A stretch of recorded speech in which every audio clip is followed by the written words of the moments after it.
Few of us realize that sooner or later, 10 to 25% of any population suffers from mental illness. Some will need treatment, either in a regular hospital or in a specialized psychiatric hospital. What happens to a person who is admitted to a psychiatric hospital?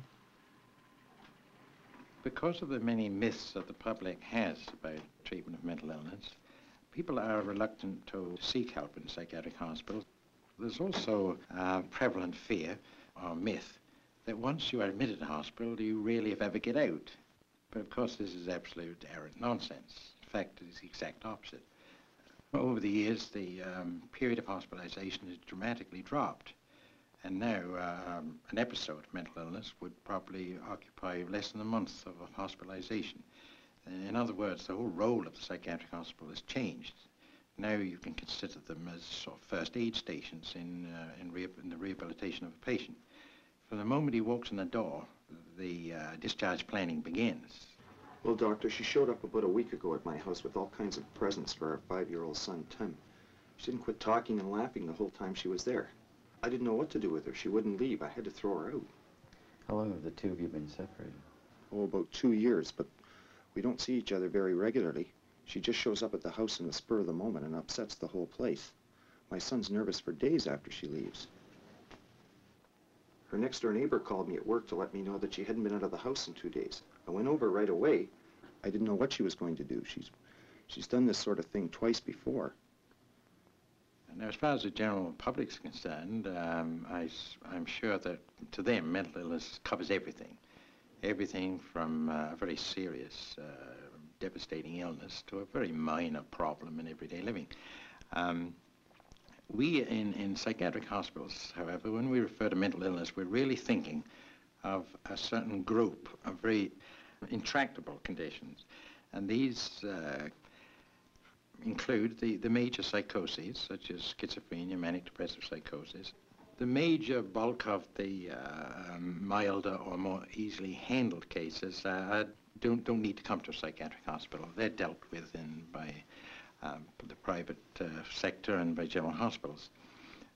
So very few patients that come to a psychiatric hospital suffer from minor depressions or anxiety states. How are you feeling now? Okay. You're saying you feel okay. You don't look too happy. No, nothing's going right. I wanted to take Timmy to Disneyland, and I bought him some presents, and Mike just yells at me, and, you know, I can't do anything with Timmy anymore, and Mike doesn't want to be with me. My mother doesn't want me. You know, I lost my job. I don't know. You've lost your job. You're behind in rent. And yet you were going to go to Disneyland with your son. How are you going to do that? I don't know. You know, I'd pay later, I guess. Who would lend you the money? I don't know. But he still wouldn't let me take him. He doesn't let me do anything. Nobody lets me do anything. My mother doesn't want to see me. I've got no place to go. Do you ever feel like dying?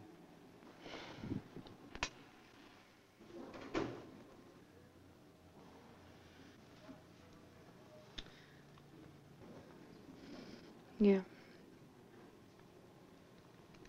You've thought about it before? Mm-hmm.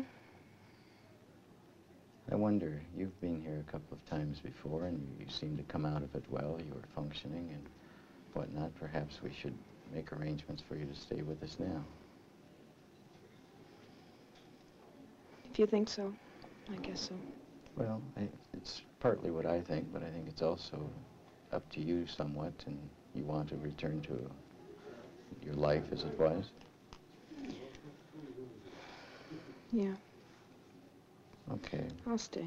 All right. Well, then I'll make the arrangements, and I don't think you'll be here that long anyway.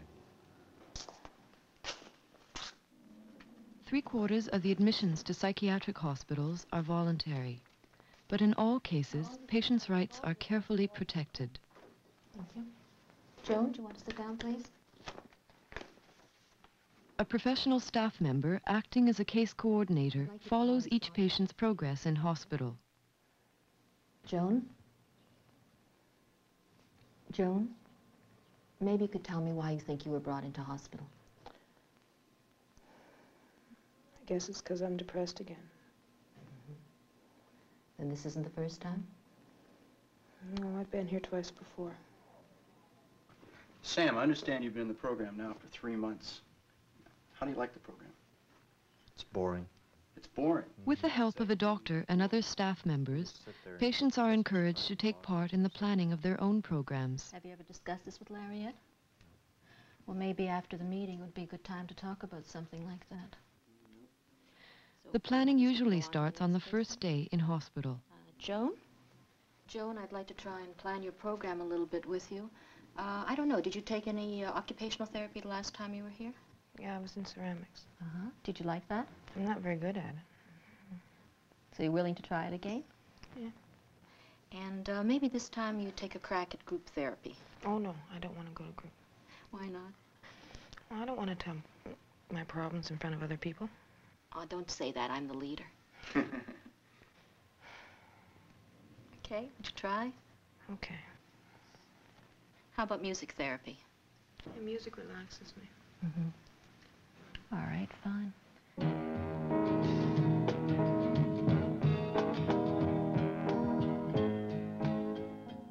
Music therapy in a group offers the patients an opportunity to communicate with each other. It gives them a chance to express inner feelings in a non-threatening environment. Joan, would you like to tell the group why you chose this song? Well, when I hear this, I hear waves, and I can see being on a beach, and the waves are always crashing in against the rocks, and that's sort of how I feel. Like I'm being pushed into doing all sorts of things, and I'm never going to get anywhere. It's like I have no control. People are just always lining me up to do things. You are new here? I never see you before. Yeah, I've been here about 2 weeks. You have any family? Yeah, I have a son, 5 years old. Oh, that's nice. What's his name? Timmy. The beauty salon is an important part of the overall therapy program. Thanks very much. Good grooming helps patients take pride in their appearance. And they also learn to make and keep appointments. He lives with his father. I'm not allowed to see him too much. Oh, I see. Oh, that's too bad. Well, don't worry. Pretty soon you get well and you go home. And you can see anytime you want it. That would be nice. I'll show you his picture when we're through. Oh, I like that. That's good.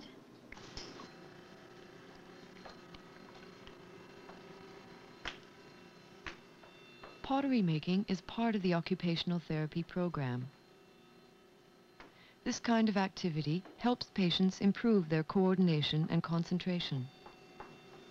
Dan, it's not going up. Okay.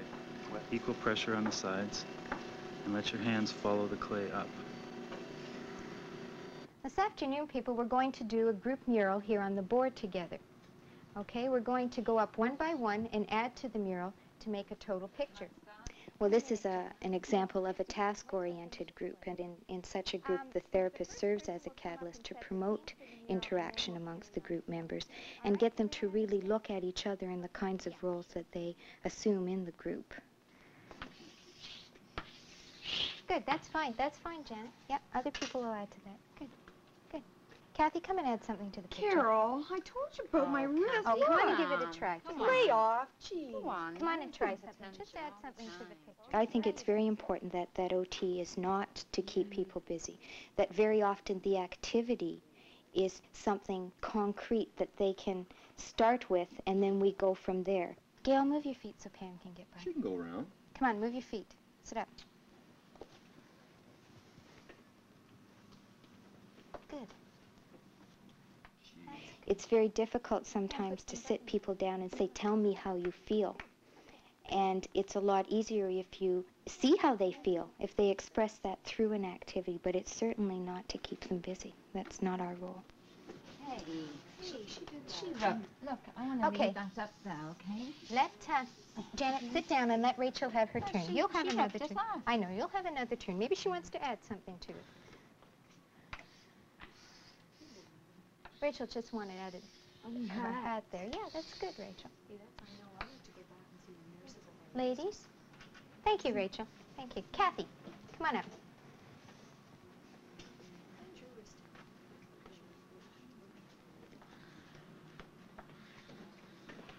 Oh, a flower. Very good, really Kathy. nice. Yes, yeah. Bob, do you want to come up and add to the picture? You're not feeling up to it. Can you just move your chair up a bit so you can see what the other people are doing? Just a touch. That's good. Good. Okay. Gail, come on, you're the last one. No. Gail, come on up. Kindergarten stuff. Come on, everyone else had to do it. Janet's right. Everyone else participated. Come on up. Can I do anything I want? Yeah. How have he done? Oh, our worst.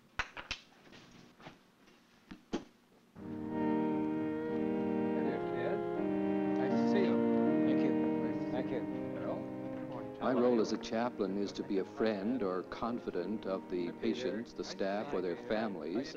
I find that religion plays a very important role in the life of many people. Some people may be against religion, but they've had some experiences way back in their childhood, and so in the hospital setting, you try to bring those rich resources of past religion into the present.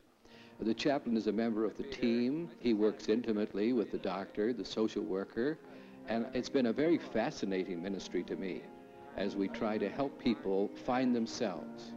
We're not telling them, we're rather helping them interpret what's going on so that they can have a much better future. Not too well. I saw this angel. It was frightening to me. This morning? Yes, up. Is that up right? on top. I'll Right. come over. What ward are you on? G2. We'll talk about after service, eh? Morning, doctor. Heads up. Good one.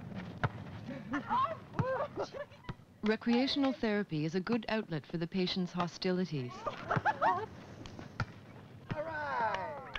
And just learning to have fun with other people is important in itself.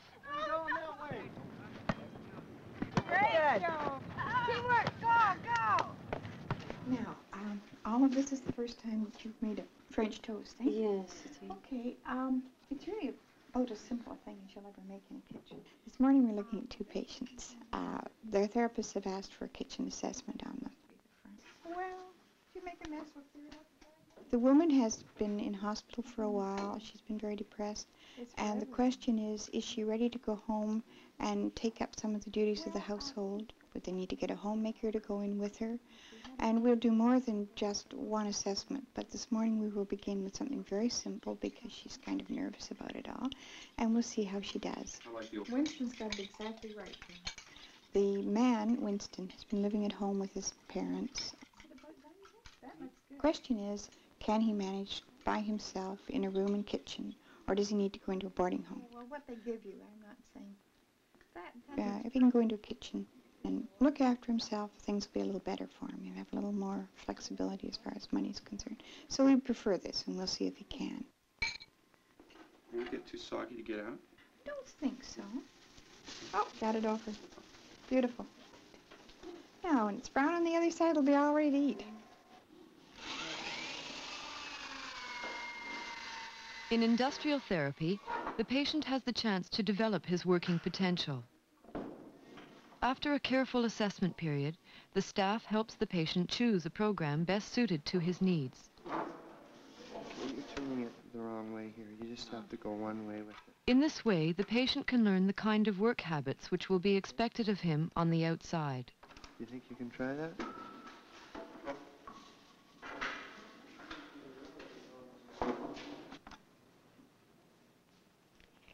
In addition to industrial therapy and other active programs, chemotherapy deals directly with the biochemistry of the illness. The combination of active therapy and chemotherapy enables the patient to become well enough to return to the community. Oh, very sorry. May I help you? Would you have something for me? My eyes aren't very good. Well, we have large print selection here. No? The patients are also encouraged to occupy themselves during their leisure time. They have to relearn how to use facilities which we may take for granted. A library, for example.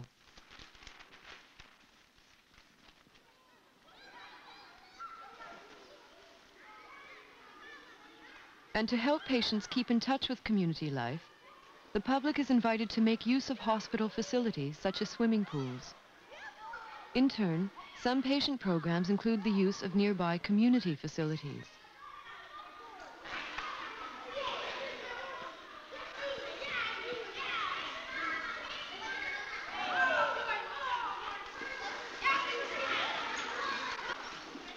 That's it.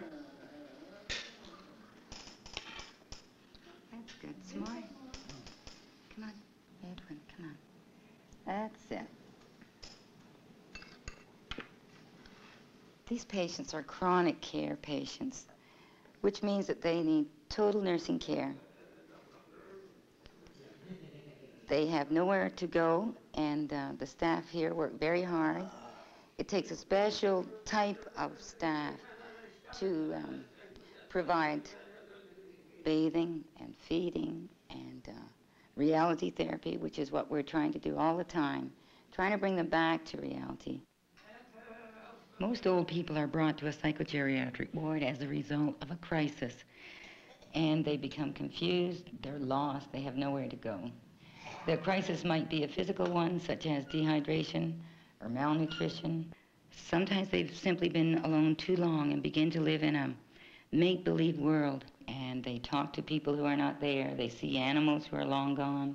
The neighbors begin to feel that there's something wrong, and they seek the help of a mental health facility. Try to swallow. When the chronic patients no longer need active psychiatric treatment, but they do require some nursing care or supervision, they may then be discharged into homes for special care. This could be either a residential or a nursing home. A small percentage of the total hospital population exhibits violent behavior. Female patients who are too difficult to be managed in a regular psychiatric hospital may be transferred to the medium security ward for women at St. Thomas. But you killed your husband. That's what they said. Nobody saw me do it. How do they know? Does your husband drink a lot? Yeah, he thinks that's the only way that he can cope with his problems is drinking all the time, and then he comes home and beats the shit out of me. Patients in the security ward at St. Thomas receive treatment for violent behavior problems and personality disorders. So did you kill your husband? Maybe.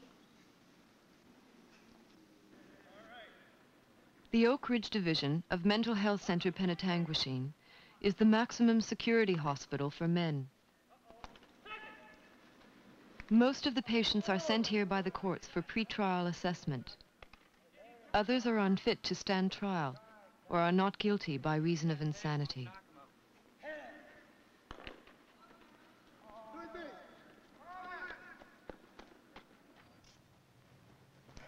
Tell me something about the boarding house.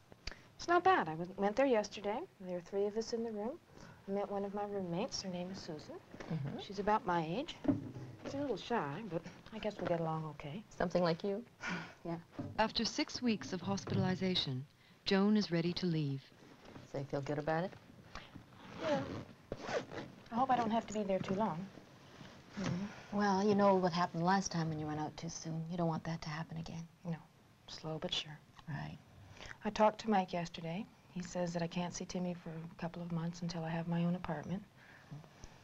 That'll be okay, I guess. You know, I don't much like it, but okay. And basically, I'm gonna go. You know? I'm gonna stay out this time. I have to get a job.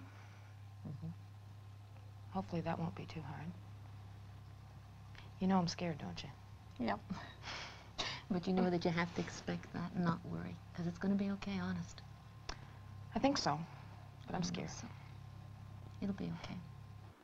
To help patients re-enter society, they are sometimes discharged through community centers. The professional staff in these centers work closely with the hospitals. Can I talk to you later this morning? Yes, you can come during your coffee break. Thank you. There is an outpatient facility that was moved into a community to provide a more natural milieu for the community setting of this kind. The name in itself means daycare, aftercare, rehabilitation and education. And we hope that this is what we are really achieving. Things get tougher and tougher. We are putting a great deal of effort to re-educate our client to develop their own resources and not rely on us for all the basic supports that they need. It seems to be defective, so I'll take it and you just carry on.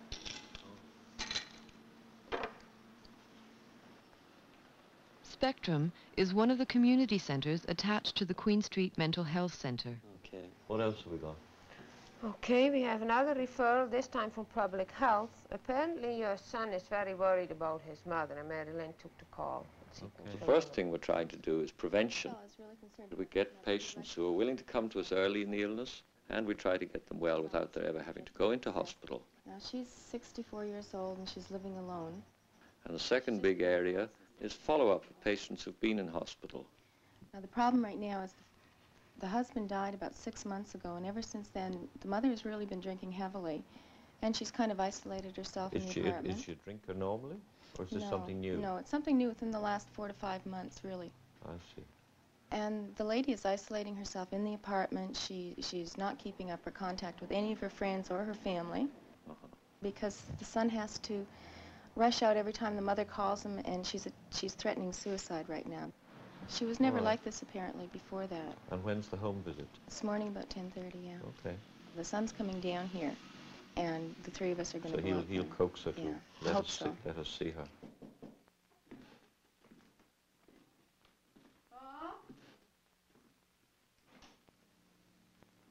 Brought some people I think you should speak to, okay? I don't want to see anybody. Come on now, come here, please. These people are only trying to help. I want you to talk to them for me. They're only trying to help you. Do it for me. Oh, all right. Hello, Mrs. Patterson. I'm Dr. McCormick. This is a nurse colleague of mine, Mary Lynn Chirico. Hello, Miss Patterson. Why don't you sit down and we'll just have a talk for a minute or two. I understand you've been really quite upset lately. Is that right? I guess so, Doctor. Can you share your problem with the group, Jake? Yeah, I've got trouble communicating with people, and I can't form relationships. I withdraw a lot, and depression. When did that start? I think it started when I was a child, growing up. Marimla's a day and evening centre connected with London Psychiatric Hospital for the treatment of people with emotional disorders. And they come each day or for some evening sessions. Is there anybody in the group who could be your father? Yeah, Joe there could perhaps... Joe? Who else was in your family? We provide a group-oriented program which includes such activities as psychotherapy group, role-playing, problem-solving group, psychodrama. Jake, we're going to go back to when you were 12 in Holland. What did your father say? He just said, we're going to Canada. Can you say that to him? We're going to Canada. Where's Canada? Well, that's the land of opportunity. Are we coming back tonight? Oh, no, no. Can my friends come with us? No, your friends can't come with you. How about grandmother? Is she coming with us? No, grandmother can't come. I don't want to go then. But you have to go, Jake. I can't Whatever go. I say goes, and whatever I can't leave think... my friends here, Dad. But you have to go. I'm right in the middle of school year, like it's not finished yet. Oh, you were never any good at school anyway. That I have won't to hurt learn you a to leave different school. language. I don't want to go. I know what's best for you. We're going to Canada, and that's all there is to it. Daddy, you're not listening to me. We can't. What's he doing to you? He's not listening to me. It's just like it always was. Well, can you make him listen to you? Dad, would you listen to me for a change? I'll After tell all, you what you're going to do. You're backing off, Jake. Leave him alone, leave him alone. Don't Yeah, you just leave me alone for Pete's sakes. Krebs, I don't want to go with you. I'm not going to go with you. You don't need to bring You're up the my dreamer. failures. Look, at A your dreamer, age, you don't tell. You're the one that's all the there is drinker, to the it. dreamer, going place to place. Don't bring As up soon the as the bills drinking come to me. around, then Look, right away, boy. you're gone. No, We get no, halfway Jake. settled, I get into a school, and you drag us off somewhere else, and you're not going to do it to me anymore. No, This is the way no, it you always have to is. go. Whatever I'm I the say failure, you goes. say. You're the bloody You are failure. the failure. You You're never the did failure good at your whole anything. life. Look at what you've got. Nothing. Absolutely nothing. Look at here. You boy, say I that know I've how got far something. we're I don't gonna even want to really be make it, associated and with you are going to go with Nothing us. to do with you at all. What are you feeling now? It's good to get a lot of that anger out. I've never been able to do that with my father. So you feel better for it? Much better. Would you like to say anything else to him? well, I wouldn't want to leave it at an angry level. So I'd like to be able just to talk to him and explain to him perhaps the way I feel. What would you like to say to him? I'd like to tell him that... Well, tell him now. I'd like to tell you that I was hurt as a child a lot by being moved from place to place. And I found it really difficult to settle down and make new friends. And you didn't understand that.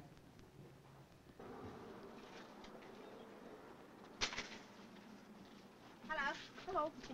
Thank you. One, okay. Just a couple today. Yeah, okay. Thank you. The stigma against mental illness is universal throughout the world, everywhere. Always has been. Despite all the efforts to educate the public, unfortunately, I'm afraid the public attitude is probably materially unchanged over the years. Because of the stigma, families react with shame and embarrassment. They will conceal the fact, of course, that they have a relative in a mental hospital. And they have great fears of these institutions. They sometimes are afraid to visit because they think they might catch it, as though it's some sort of infectious disease. Well, I've been at DARE for a while now, and I've also been applying for jobs. I've had some interviews, and they've gone really well until I tell them I've been a psychiatric patient. And then they close the door in my face. I have no idea what they think I'm going to do. You know, it's as if they expect me to go violent or something right there on the spot. I have no idea what they want. Maybe I won't even tell them on the next one, you know? It's none of their business, I guess. You know, my friends have been different to me, too. It's like we don't have anything to talk about anymore. They really react very differently to me. I don't know what to say to them anymore. They're like the staff in the hospital. They're always telling me how to run my life now. I wish they'd just go back to accepting me as I am. Thank you very much. Bye-bye. Bye.